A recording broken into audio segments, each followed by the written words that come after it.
Dans son traité de stratégie, l'art de la guerre, le général chinois Sun Tzu affirmait exactement ceci.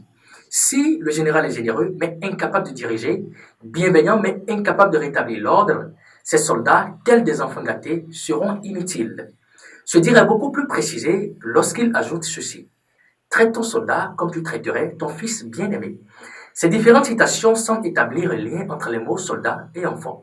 Plus clairement, il semble que le bon patron, le bon leader, le bon général est celui qui réussit non seulement dans l'environnement professionnel avec ses collaborateurs, mais aussi dans l'environnement familial avec ses enfants. Bien que ce discours soit très beau, n'y a-t-il pas une grande différence entre le manteau professionnel et le manteau parental? Dois-je donner autant d'amour à mes collaborateurs, à mes soldats, qu'à mes propres enfants? Bonjour à tous et bienvenue sur l'émission spéciale de ce dernier jour du mois. Pour trouver une réponse à ces différentes questions, nous avons fait appel à un expert que nous allons tous découvrir depuis le studio Augustine, à l'Anato Adamon, après ce court extrait. Afrique Stratégie. Afrique Stratégie. Une émission 100% africaine. Politique, diplomatie, tactique, consulting, l'art de la gestion. Avec le stratège par excellence, le coach Patrick Armand Pouillon. Professeur Pouillon, bonjour. Bonjour. Pour les noms qui vont suivre, c'est un nom de moins. Il s'agit de Koulibaly Ponhiré de la Côte d'Ivoire. Elle est chef de service trésorerie à l'Institut national de la statistique de Côte d'Ivoire, trésorière du Rotary Club des Deux Plateaux. Dadjo Omar, Bénin, chirurgien orthopédiste des armées. Kemanvo Olowolaba Péry du Bénin, elle est ingénieure de formation en gestion de projet et cadre de banque. La dernière personne, c'est Komlan Komi du Niger, il est responsable commercial. Quel votre message? Déjà, je veux dire que vous avez cité des ambassadeurs de développement que j'aime particulièrement. Bon, c'est pas pour dire que j'aime pas les autres particulièrement. C'est un immense plaisir pour moi, d'abord, de leur rappeler. C'est très important qu'ils n'oublient jamais. Dans le moment de doute et de décadence qui arrive parfois, parce que plus la nuit est noire, plus le jour qui suit est plus clair, dans ces moments-là, n'oubliez jamais que vous avez une famille, les ambassadeurs de développement qui vous adorent, que vous avez un coach particulièrement qui vous adore, et que vous avez Dieu qui vous adore. On ne devient pas ambassadeur de développement parce que simplement on le veut. On ne demeure pas ambassadeur de développement parce que simplement on le veut. On devient et on demeure ambassadeur de développement parce qu'on a été élu pour l'être. On a été choisi pour l'être. Et par ce choix, vous êtes inscrit dans le livre de vie de Dieu. Je voudrais décréter pour eux l'amour. L'amour dans tous les domaines de leur vie. Je voudrais décréter pour eux l'argent. L'argent toujours et partout. Je voudrais décréter pour eux la santé, la longévité. En tout cas, tout ce qu'il y a de bon. Je voudrais surtout décréter que particulièrement cela commence maintenant et pour toujours dans chaque domaine de leur vie. Professeur Pouillon, un mot pour nos merveilleux moments au lendemain de la fête de l'air. Oh, vous savez, je voudrais, au-delà de parler à nos mamans, parler déjà à nous les enfants. Parce que il est très facile et courant de voir les enfants juger leurs parents, juger leur maman, juger leur papa. Et j'ai l'habitude de dire à ceux qui ont la chance, la merveilleuse chance, d'avoir encore leur maman en vie, leur papa en vie, que si j'étais à leur place, j'imagine combien je vais gâter ma maman, combien je vais gâter mon papa. Il est important que vous compreniez ceci. Un porc a demandé à sa maman pourquoi sa bouche est longue. Et la maman lui a dit, il faut grandir, dans quelque temps, tu verras pourquoi ma bouche est longue. Autrement dit, tout ce que nous reprochons à nos parents sont des choses que nous ne comprenons pas. Et au lieu de chercher à comprendre, nous les jugeons. Je voudrais simplement demander à tous ceux qui ont leurs parents en vie, en ce jour de fête des mères, n'envoyez pas un simple message. N'allez pas faire des coups de tête à votre maman pour dire que vous l'embrassez. Non. Allez lui causer avec elle. Demandez-lui de vous raconter son enfance. Et en comprenant son enfance, vous allez comprendre pourquoi elle vous a éduqué comme ça. Et pourquoi à votre tour, vous éduquez vos enfants comme ça, sans savoir pourquoi. Maintenant, vous allez comprendre. Et en comprenant, vous allez pardonner. En pardonnant, vous allez vous libérer et demander pardon à vos parents pour qu'ils vous libèrent. Pour ceux dont les parents sont décédés, si vous avez la chance d'être dans une religion qui ne vous empêche pas d'aller sur leur tombeau, allez causer avec eux. Si vous ne pouvez pas, prenez leur photo, causez avec eux. Et surtout, sachez ceci, il est important de faire la paix avec ses géniteurs pour avoir la paix dans son foyer. J'ai dit ça à une merveilleuse dame. Elle a 20 et quelques ans. Elle a un enfant. Elle est mariée. Et avec son mari, ça n'allait pas du tout. lorsque j'ai dit ça, elle a enfin demandé à sa maman qui est son père. Et la maman lui a répondu, lorsqu'elle était enceinte, on lui a remis un prélèvement pour aller vérifier si on m'avait soupçonné quelque chose, on voulait aller vérifier. Et je lui ai remis ça avec l'argent pour aller faire les analyses. Il a jeté le prélèvement, il est allé boire avec mon argent et je l'ai maudit en disant qu'il ne verra plus jamais son enfant. Et effectivement, l'enfant aîné n'a jamais vu son papa jusqu'à se marier. Maintenant, qu'est-ce qui se passe? La maman dit, je vais alors chercher des renseignements parce que la fille insiste. Moi, il doit faire l'exercice. Alors la maman cherche et trouve le contact d'un beau-frère qui lui dit, depuis que tu as dit ça, jusqu'à il y a 3 mois, le père de ta fille n'a jamais eu la paix, n'a jamais été en bonne santé, et il est mort il y a 3 mois. Alors la fille dit, je veux aller sur son tombeau. Ils sont allés là-bas avec la maman, ils ont demandé pardon au papa, ils ont confessé leur faute, et ils ont aussi pardonné et tout. Ensuite, elle est rentrée à la maison, et elle dit, elle veut parler à son mari. Le mari dit, moi, mais je veux te parler. Elle dit, non, c'est important, mais comme vous savez, les hommes, ils prennent toujours la primeur. Elle a fini par laisser le mari parler. Le mari prend la parole, et le mari lui dit ceci. Je ne sais pas pourquoi, depuis le matin, tout le mal que je t'ai fait me vient à l'image. Et je voudrais te demander pardon et te dire que plus jamais, je ne vais t'embêter et te fatiguer dans cette maison. Autrement dit, la paix qu'elle a fait là-bas avec son papa a créé en même temps une réaction dans l'état d'esprit du mari.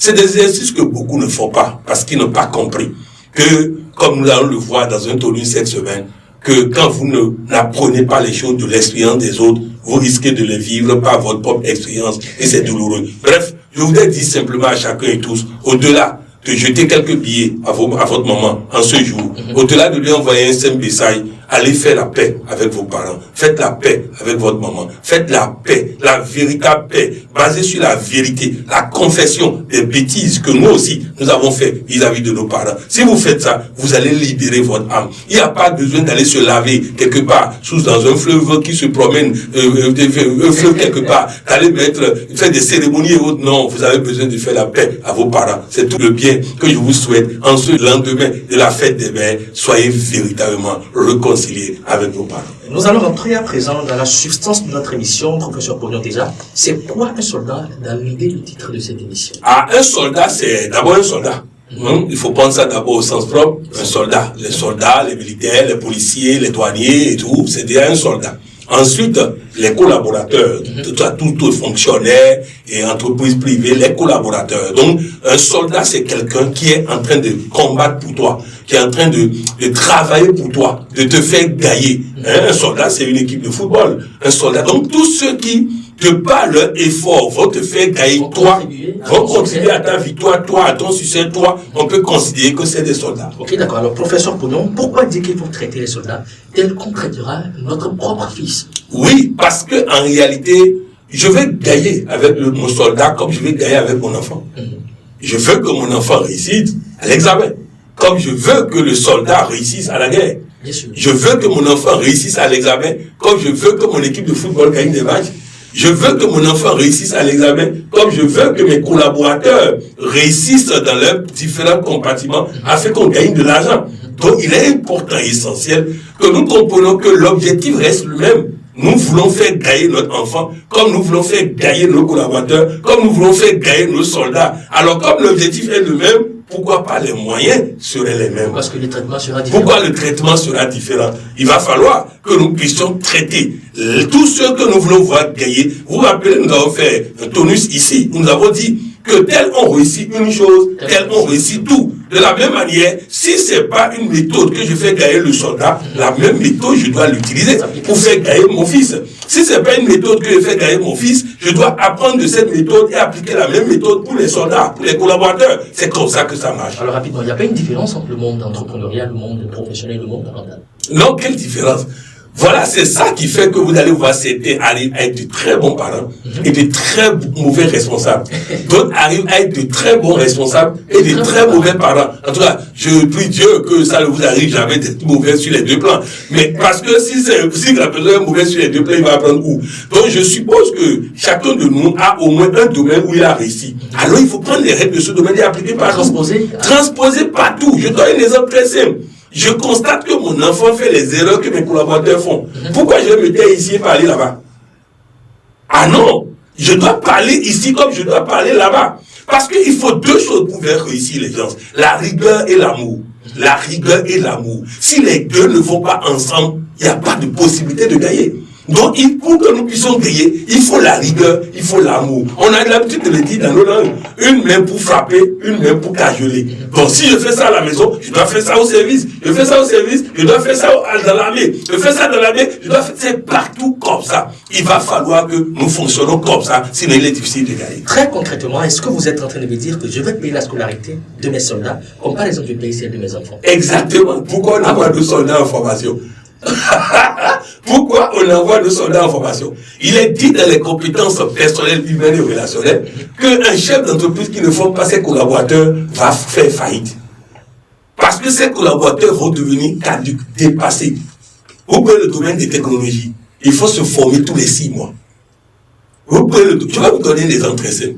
Nous sommes en train de faire une formation et nous devons diffuser un film. Tous les moyens de diffusion que nous avons obligent les gens à faire des heures pour télécharger et télécharger avec beaucoup de mégaoctets. Ils doivent dépenser beaucoup de mégaoctets. Pourquoi nous sommes confrontés à ça? Déficit de connaissances. Mais quelqu'un a cette connaissance. S'il n'y a pas un dispositif d'encouragement pour permettre aux gens de se former, on a été bloqué. Et la plupart des participants ne vont pas suivre le film parce qu'ils auront la paresse de télécharger. Mais parce que les gens ont été formés à cela, ont eu la curiosité et les moyens de s'être formés, ils ont trouvé la solution. Donc c'est très important. C'est important que de la même manière vous investissez en vos enfants.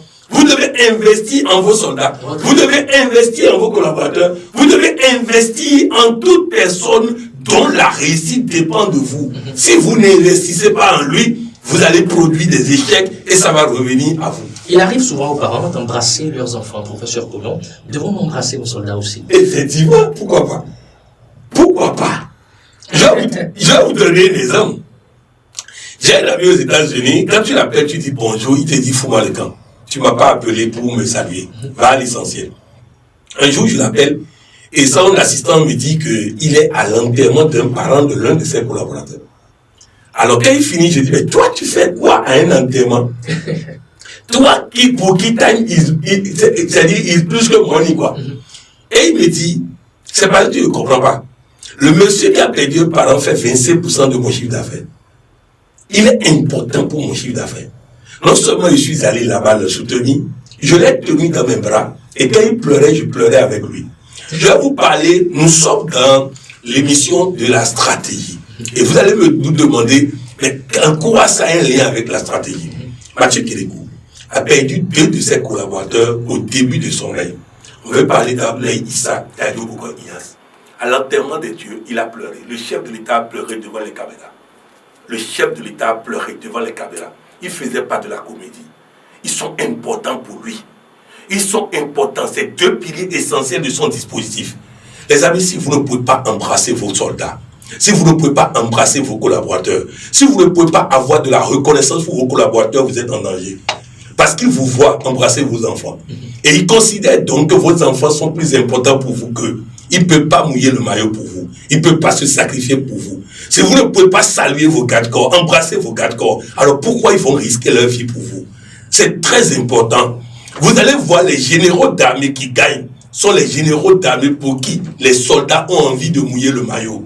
En matière de football, aujourd'hui, on va vous dire que les joueurs jouent lorsque l'entraîneur suscite du respect et l'envie de se battre pour lui, l'envie de mouiller le maillot pour lui. Une nation qui ne peut pas embrasser ses enfants ne mérite pas que des soldats meurent au combat pour cette nation. Alors, professeur Pognon, donnez-nous un exemple concret de général au sens civil ou militaire qui se comporte par exemple ainsi. Nelson Mandela, vous avez appris, comme tout le monde, que Nelson Mandela est allé au restaurant avec ses gardes-corps. Il s'est levé bon matin, il dit venez, on va aller au restaurant. Il a amené ses gardes-corps et ensemble avec eux. Donc c'est une qualité de leader. C'est une qualité de leader. Parce que, écoutez, mais vous ne pouvez pas faire, c'est-à-dire marquer, et vous savez, si vous avez suivi la vie de Nelson Mandela, qui était président, vous allez constater que quoi? Il s'entendait mieux avec ses gardes-corps, avec ses employés, avec sa pauvre fille. Sa pauvre fille, tellement égoïste, qui ne veut pas comprendre la vision, n'a fait les 5 ans de règne de Nelson Mandela, loin de lui, refusant de venir le voir, refusant de lui parler. Parce que la fille ne partageait pas sa vision. Alors dites-moi, selon quelle loi tu vas sacrifier des personnes qui partagent ta vision, qui prennent des risques pour toi et être en train de donner beaucoup d'amour à quelqu'un qui méprise ta vision. Méprise ta vision. Et c'est à la fin qu'elle a vu le résultat maintenant qu'elle a fini par demander pardon à son père. Donc c'est pour dire, si vous faites ça, vous allez être avec les mauvais collaborateurs, ceux qui vous font échouer, et délaisser ceux qui sont prêts à partager la vision, à partager la mission, à partager les valeurs et à travailler avec vous. C'est pourquoi les relations humaines ne doivent pas être basées sur les émotions.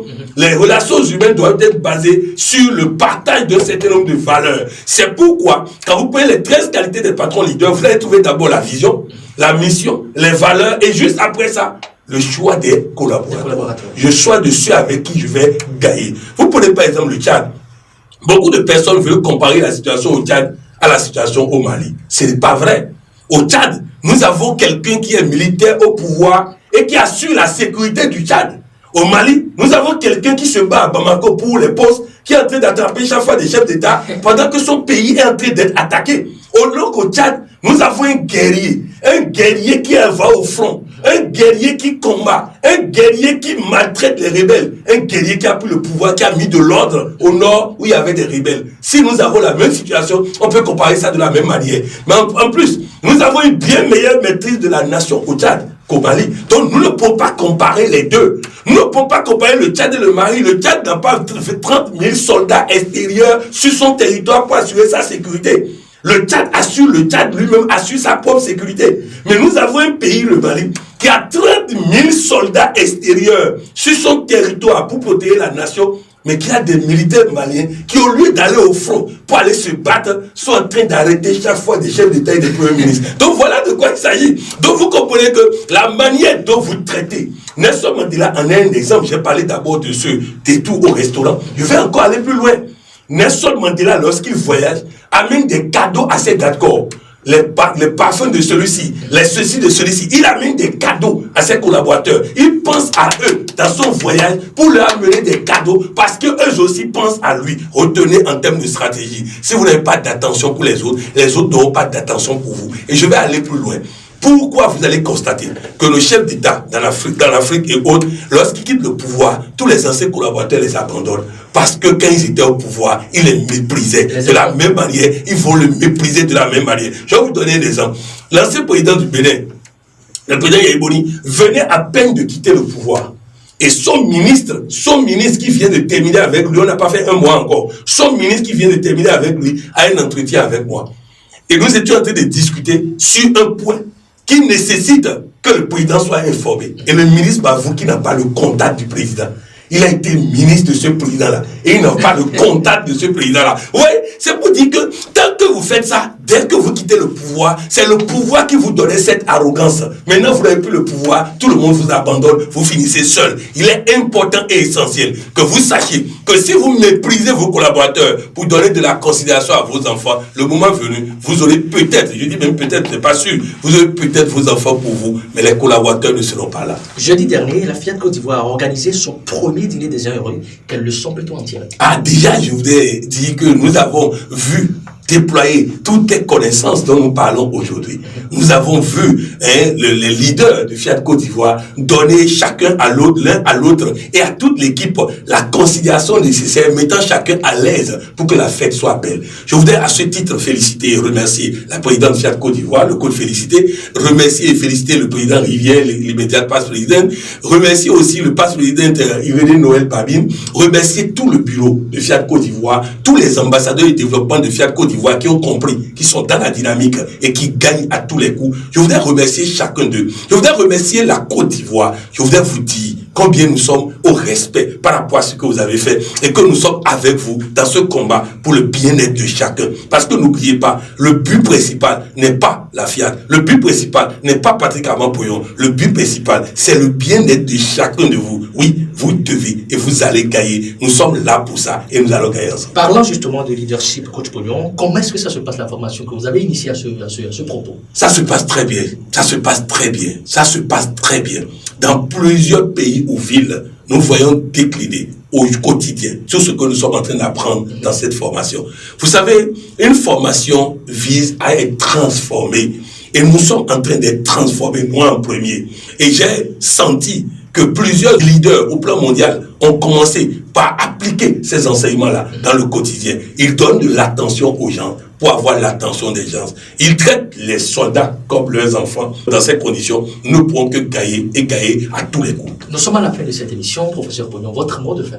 Mon mot de fin, c'est de dire à chacun et tous, nous sommes en train de faire des émissions. Pour certains, ça passe. Pour d'autres, c'est important. Mais sachez une chose, si vous ne profitez pas des informations au moment opportun, ils risquent de ne pas être avec vous au moment où vous en aurez besoin. Les problèmes, avant qu'ils n'arrivent, nous avons toujours l'opportunité d'apprendre comment affronter ce problème. Je crois que c'est Benjamin Franklin qui a dit que ceux qui gagnent ont toujours eu les solutions avant que les problèmes n'arrivent. Mais les perdants attendent les problèmes pour aller chercher les solutions. Soyons à l'affût. Guettons dans chaque émission, dans chaque tonus, dans chaque émission spéciale, guettons la connaissance qu'il faut, afin que oui, lorsque l'opportunité va se présenter et que nous allons la saisir, nous soyons aguerris pour ça. En tout cas, sachez une chose, Dieu nous donne toujours les outils avant de nous éprouver. À nous de saisir les outils pour qu'au moment où l'épreuve est là, nous puissions être à la hauteur. À tous ceux qui ont été de mauvais patrons, n'ont pas traité les soldats comme leurs enfants, je vous dis, il n'est pas trop tard pour commencer. Aujourd'hui ou demain, vous serez au boulot. Faites en sorte que vos collaborateurs sentent que vous les aimez, que vos collaborateurs sentent que vous êtes importants. Je vous dis ceci, il est important que nous rappelons, comme nous avons dit de rappeler à nos épouses combien elles sont belles, combien nous les aimons. Il est important que de temps en temps, vous rappelez à vos collaborateurs combien vous les aimez, combien ils sont importants pour vous, combien vous avez besoin d'eux. Ils ne le savent pas. Et parfois même, nos enfants même ne le savent pas. Alors faites-le pour que véritablement, il y ait la paix, l'harmonie, la joie, les vibrations positives autour de vous pour que vous gagnez à tous les coups. Merci, professeur. Merci.